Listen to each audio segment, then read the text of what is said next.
Stoveleg Media, igniting conversation.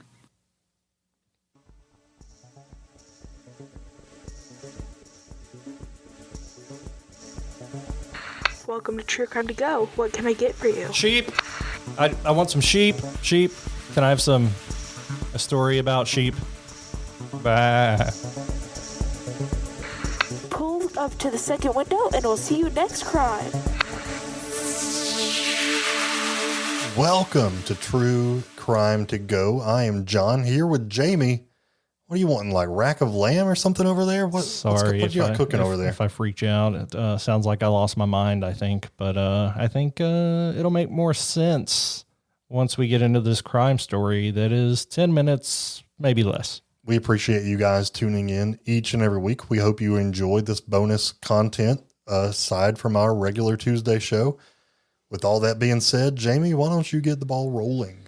This story harkens back to the 90s for me, of when we started cloning sheep and talking about that and how freaked out everybody got. But Dolly, I thought that story was over. Apparently the story of cloning sheep is not over. This comes from Montana. A guy named Arthur, who went by Jack Schubarth, was sentenced for his role in illegally trafficking sheep parts and creating hybrid animals for profit. This is a sentence that I feel like you just completely made up. Like you just started and then didn't know where you were going and just finished it. How are these things? Yeah. I mean, who thought, you know what, we gotta get that sheep part law passed.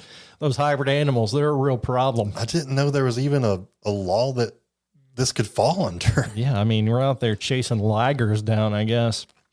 He did this for almost a decade. He led a scheme that involved rare Marco Polo sheep, which is a type of sheep, I guess, from Kyrgyzstan, and Rocky Mountain bighorn sheep from, I guess, Colorado stan.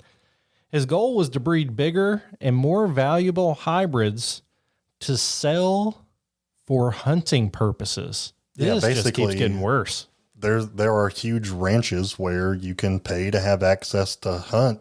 And we covered the deer story months ago, you know, the world's biggest non-traditional deer. So I would imagine that this is what he's doing. He's selling these non-traditional sheep because in other parts of the world, you can go like mountain goat hunting. And so this kind of is something new for hunters to enjoy that you can't do because this is not a real animal. And if you have the biggest sheep, then guess where those people are buying their sheep? So this guy, 81-year-old rancher, and he owns Sun River Enterprises, LLC, which is a 215-acre livestock ranch in Vaughn, Montana, was in the business of selling alternative livestock, which is just a wild thing to say. And these included mountain sheep and goats. And like I said, he would sell them to hunting operations. And cows, listening to Third Eye Blind. Yeah. So these game ranches or shooting preserves offer hunters a chance to hunt rare and exotic animals in enclosed environments, but you pay a price, and it's a controversial industry. And this was one that might have been controversial, but it was definitely cashing in and raising some money for himself as a hunter. Jamie, I'm not okay with this. Yeah, I can see animal rights folks being angry about this, and generally that's a small group of people, but I don't think anybody'd be okay with this. It's unnatural. It's unfair in the hunting game. You mentioned being okay with it as a hunter. Do you like the art of the hunt? Yeah, to be clear, I'm not okay with this. I know. That's what I said. Yeah. I mean, hunting is, I know a lot of people are against it. So I shouldn't even be talking about it, but it is as close to being like our ancestors as you can be, especially if you bow hunt. But yeah, I mean, creating these animals in a lab, making them big and then selling them to be fenced in, it's not hunting. Hunting is going to an area where you know animals are and killing them and eating them to provide for your family. Schubarth started this back in 2013 when he smuggled parts of a Marco Polo Argali sheep into the United States from Kyrgyzstan. These sheep are massive. They usually weigh over 300 pounds. They have horns that can get up to 5 feet long. They're native to Central Asia, and they're actually protected under international laws like the Convention on International Trade in Endangered Species, which is called CITES. They're also protected domestically under the Endangered Species Act, which means it's illegal to traffic them into the United States without the proper permits. So his plan didn't really end with simple smuggling. He was able to use this genetic material from the Marco Polo sheep in a lab to clone animals. And this wasn't about preserving a species. No. This was in order to create a larger hybrid version of the sheep to increase their value on the hunting market.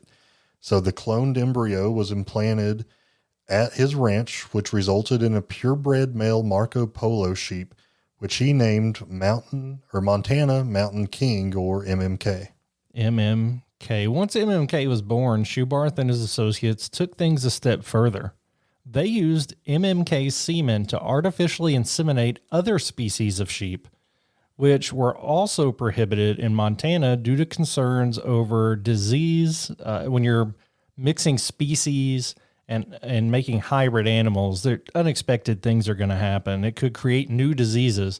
Their goal was to make the biggest breed of sheep they could so they can sell them for tens of thousands of dollars a piece for these game ranches all over the country. So this is a problem that he thought out. So in order to move these prohibited sheep across state lines, he had to use some help from having folks forge veterinary inspection certificates. So this paperwork was falsified, and it allowed them to transport sheep that weren't legally permitted in Montana, all while concealing their true activities from law enforcement. So this wasn't just about breaking the law. His actions posed a serious threat to native wildlife. At least 2 sheep involved in this operation died from a disease, like it's called Jones disease, and it's a highly contagious and chronic wasting disease that spreads quickly among livestock. So this is more than just cloning animals for profit. It's really a threat to wildlife, like you said. And old Jack knew how illegal it was, right? In addition to trafficking these sheep, he also trafficked parts from wild hunted Rocky Mountain bighorn sheep, which he obtained illegally in Montana. State laws prohibit that there, and it's prohibited to use wild animals on livestock ranches. His activities put Montana's native bighorn sheep risk at population as they face the threats of potential new diseases in being bred with other species. This illegal scheme lasted nearly a decade, from 2013 to 2021, before law enforcement finally caught up to him.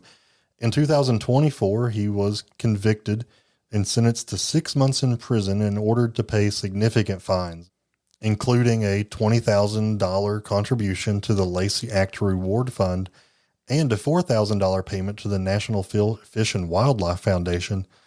While 6 months may not seem like a lot of time, it serves as a reminder that wildlife crimes are taken very seriously under federal law. Yeah, maybe you take them a little bit more seriously. The Lacey Act, which is what Schubarth violated, is one of the main tools that the government uses to combat wildlife trafficking. It prohibits interstate trade in wildlife that's been illegally taken, possessed, or transported. So basically it makes stealing livestock or animals a federal crime, which allows for more strict punishment. I picture this being like I don't know, Frankenstein with sheep, of taking all these different parts and trying to weave together the perfect sheep, except instead of to use it for good, it was just to kill. So this is brutal. This is awful. I'm glad he got caught, but hopefully this will send a message and people won't try this crap anymore. Yeah, I hope so. And like I said, as a conservationist and as a hunter, I don't like people like this, and I don't like making money off illegal activities in the hunting and fishing scene. Absolutely. May as well be a poacher. Guys, we appreciate you joining us for this story that you didn't know you needed about hybrid sheep hunting. Another crime story in 10 minutes or less. Would you like crime with that?